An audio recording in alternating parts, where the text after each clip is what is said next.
Здравейте, приятели! Аз съм Деси и днес реших да снимам видео за любимите ми аксесуари за коса. И това са те. Нека да започваме. Ето това е първият аксесуар. Това е моята шнола за коса, която много харесвам. Купих си я от Лили Дрогерия. Много ми харесва.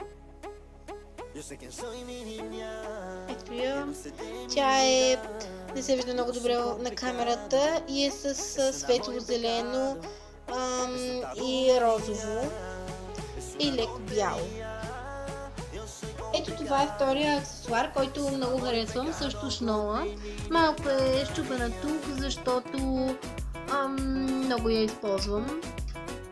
И ето тук има златно, тя е лилава, ако не се вижда добре на камерата. И е много хубава. А това е третият ми любим аксесуар, тази фибичка с роза. Тя е доста голяма, за да хваща повече коса, защото моята коса не е къса.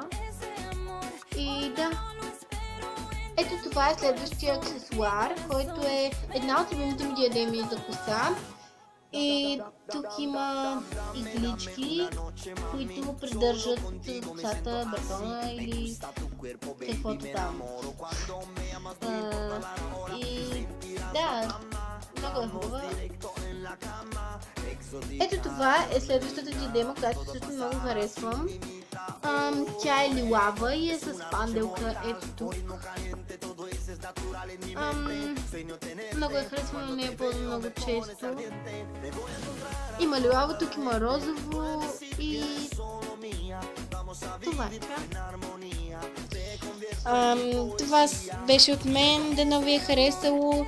Ако ви е харесало, харесайте видеото и се абонирайте за канала ми. Чао!